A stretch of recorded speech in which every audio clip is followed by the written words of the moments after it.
Bismillahirrahmanirrahim. Assalamualaikum warahmatullahi wabarakatuh. Alhamdulillahirrabbilalamin. Pada kesempatan kali ini kita masih diberikan sehat walafiat sehingga kita dapat menjalankan aktivitas kita sehari-hari dengan baik. Langsung saja, pada kali ini kelompok 4 akan memaparkan materi tentang jenis-jenis peraturan perundangan, hierarki peraturan perundang-undangan, dan materi muatan yang terdapat pada peraturan perundang-undangan.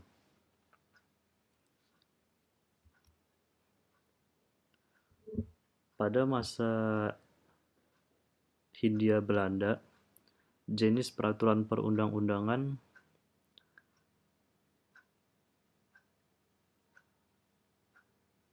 itu terdapat hukum state yang termuat dalam State van Batavia, hukum Belanda yang kuno, dan asas-asas hukum Romawi. Pada tahun 1596, di mana hukum yang berlaku ini tidak tertulis, yaitu hukum adat. Namun dengan masuknya Belanda ke Indonesia dan mendirikan Perserikatan Dagang yang dikenal dengan VOC ini, maka terjadi perubahan terkait hukum yang ada. Lalu pada tahun 1838, tepatnya pada 1 Oktober, terjadi kodifikasi hukum, yaitu Komisi Undang-Undang untuk Hindia Belanda membuat peraturan, yaitu ketentuan umum tentang perundang-undangan. Pada kodifikasi ini menghasilkan beberapa kodifikasi hukum, yaitu pertama ada RO atau Peraturan Organisasi Pengadilan.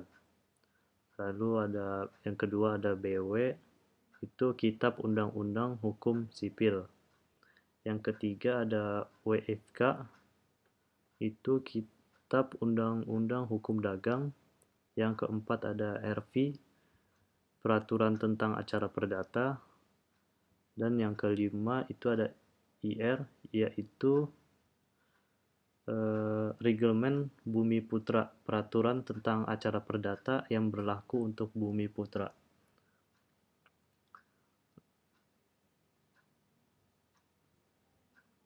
Lalu selanjutnya pada tahun 1922 terjadi perubahan dasar-dasar di negeri Belanda, yang kemudian perubahan ini diberi nama Indisch Stadregeling, yaitu yang memberi kekuasaan kepada daerah jajahannya untuk membuat peraturan sendiri. Dengan demikian, jenis-jenis peraturan pada masa Hindia Belanda yang dibentuk adalah sebagai berikut. Yang pertama ada Reglement RR yang kemudian berubah menjadi IS, dianggap sebagai undang-undang dasar. Kemudian yang kedua ada peraturan setingkat undang-undang yang terdiri dari dua jenis, yaitu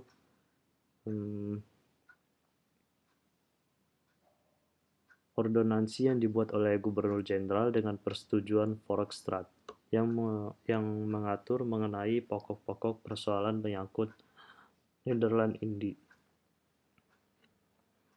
Yang kedua, ada ordonansi yang ditentukan dalam grondwet atau wet, yaitu RV, peraturan pemerintah, AMVB, dan ordonansi yang dapat mencantumkan ketentuan pidana. Yang kedua itu ada keputusan pemerintah. Yang terakhir ada AMVB dan Wetten yang dibuat oleh raja bersama dengan parlemen Belanda.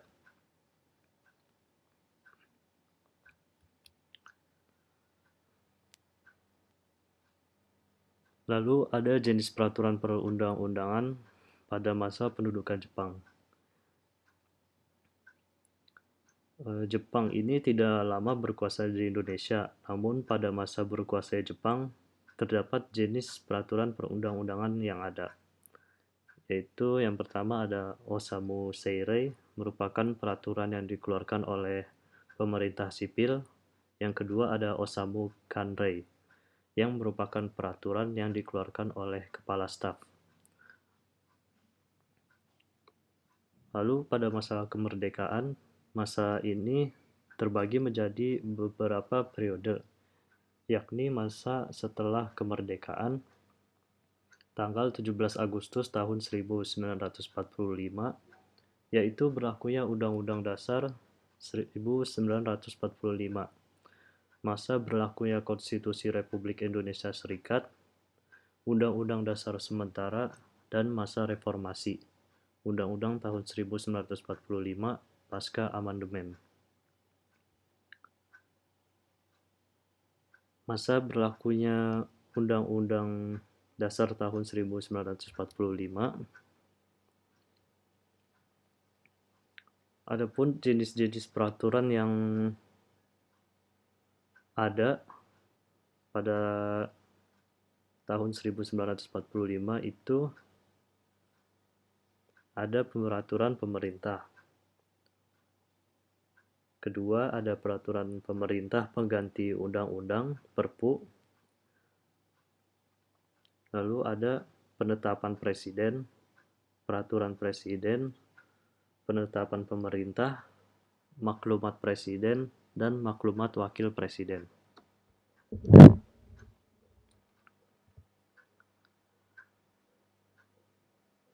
Lalu berlakunya Konstitusi Republik Indonesia Serikat, yaitu mulai tanggal 27 Desember 1949. Bentuk-bentuk peraturan yang tegas ini disebut adalah Undang-Undang Federal, Undang-Undang Darurat, dan Peraturan Pemerintah. Undang-Undang Federal adalah merupakan undang-undang yang dibuat oleh pemerintah federal.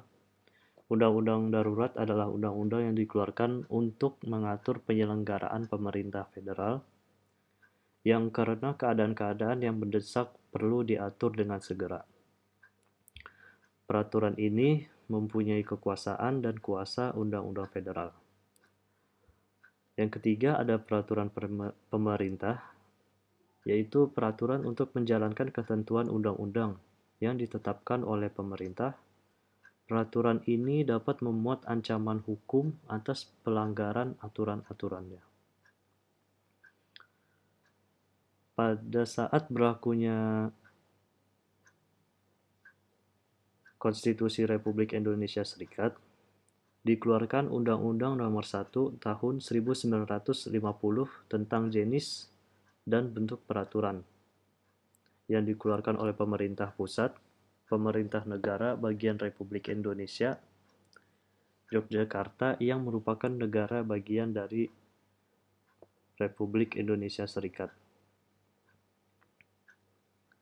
Undang-undang ini dikeluarkan oleh negara Republik Indonesia di Yogyakarta pada pasal 1 undang-undang tersebut. Jenis peraturan itu adalah undang-undang dan peraturan pemerintah pengganti undang-undang, peraturan pemerintah, dan peraturan menteri.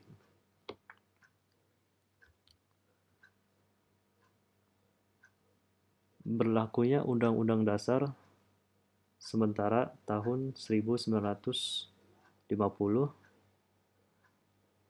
Jenis-jenis peraturan perundangan yang ada adalah undang-undang yang pertama. Yang kedua ada undang-undang darurat. Yang ketiga ada peraturan pemerintah.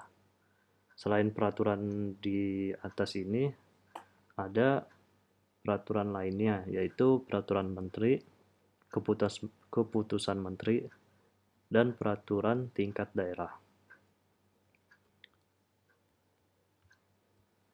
Selanjutnya, Dekret Presiden 5 Juli 1959.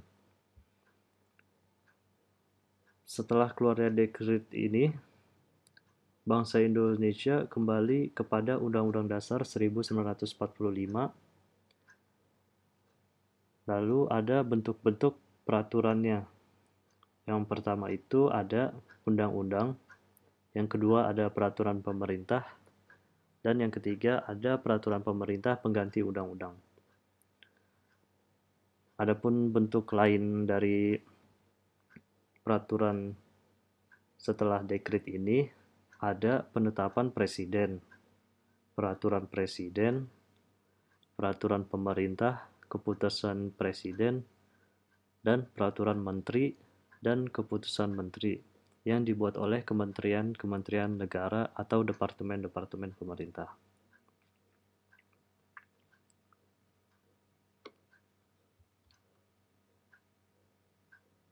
Selanjutnya, ada hierarki peraturan perundang-undangan.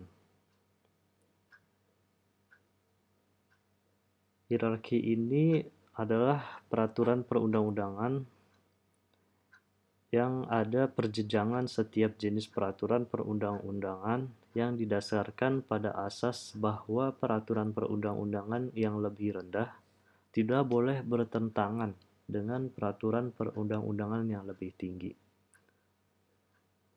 Merujuk pada pasal 7 ayat 1 Undang-Undang Nomor 12 Tahun 2011 tentang pembentukan peraturan perundang-undangan dan perubahannya yang terdiri atas pertama ada Undang-Undang Dasar Republik Indonesia tahun 1945. Yang kedua ada Ketetapan Majelis Permusyawaratan Rakyat. Yang ketiga ada undang-undang atau peraturan pemerintah pengganti undang-undang. Yang keempat ada peraturan pemerintah. Yang kelima peraturan presiden. Keenam peraturan daerah provinsi. Dan yang terakhir ada peraturan daerah kabupaten atau kota.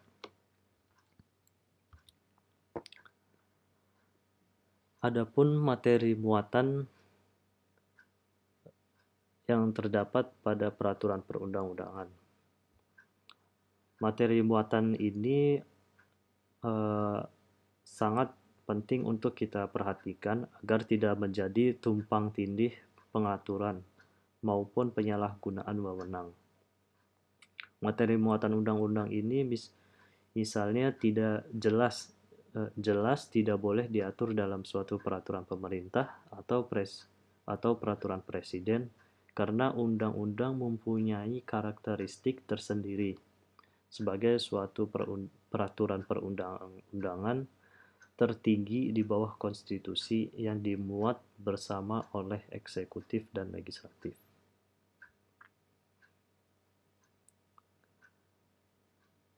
Menurut Undang-Undang Nomor 12 Tahun 2011 Pasal 1 Ayat 13, materi muatan peraturan perundang-undangan adalah materi yang dimuat dalam peraturan perundang-undangan sesuai dengan jenis dan hierarki peraturan perundang-undangan.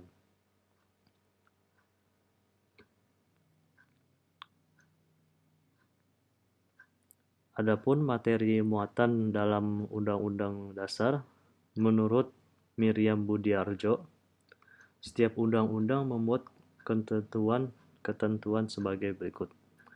Organisasi negara, misalnya pembagian kekuasaan antar badan legislatif, eksekutif, dan yudikatif.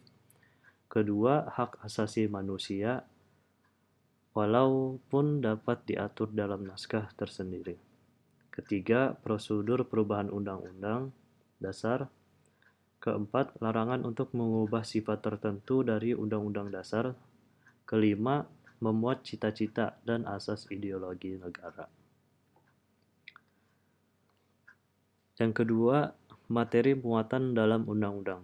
Menurut Juniarto, ia mengatakan bahwa penyebut mengenai hal-hal yang diatur dengan undang-undang oleh Undang-Undang oleh Undang-Undang Dasar 1945 tersebut tidak boleh diartikan limitatif. Artinya, terhadap hal-hal lain boleh saja diatur oleh undang-undang menghendaki, yaitu kapan saja merasa perlu untuk mengaturnya dengan undang-undang. Selanjutnya, materi muatan yang terdapat pada peraturan pemerintah pengganti undang-undang. Menurut Bagirmanan, ia mengatakan dan menyarankan untuk menghapus bentuk Perpu dari sistem peraturan perundang-undangan. Usul ini berdasarkan pertimbangan, yaitu pertama, Perpu dapat menjadi instrumen penyalahgunaan kekuasaan walaupun untuk sementara. Kedua, dapat timbul implikasi hukum apabila DPR menolak menyetujui Perpu menjadi undang-undang. Selanjutnya, materi muatan dalam peraturan presiden. Dijelaskan dalam Undang-Undang Nomor 12 Tahun 2011 Pasal 13 bahwa materi muatan peraturan presiden berisi materi yang diperintahkan oleh undang-undang, materi untuk melaksanakan peraturan pemerintah, atau materi untuk melaksanakan penyelenggaraan kekuasaan pemerintah. Lalu yang terakhir ada materi muatan dalam peraturan daerah. Berdasarkan pasal 6 Undang-Undang Nomor 12 Tahun 2011 dan pasal 138 Undang-Undang Nomor 32 Tahun 2004 yang harus diperhatikan materi pada peraturan daerah itu harus memperhatikan asas materi muatan peraturan perundang-undangan. Lalu asas pengayoman manusia, kemanusiaan, kebangsaan, kekeluargaan, kenusantaraan, Bhinneka Tunggal Ika, keadilan, kesamaan kedudukan dalam hukum dan pemerintahan, ketertiban dan kepastian hukum, dan atau keseimbangan, keserasian, dan keselarasan. Mungkin cukup sekian penjelasan dari kelompok 4. Mohon maaf apabila terdapat kata-kata yang salah. Kami dengan senang hati menerima saran atau masukan sebagai tambahan materi dari teman-teman ataupun dosen. Bapak Fatudin. Mungkin cukup sekian. Wabillahi taufik wal hidayah. Wassalamualaikum warahmatullahi wabarakatuh.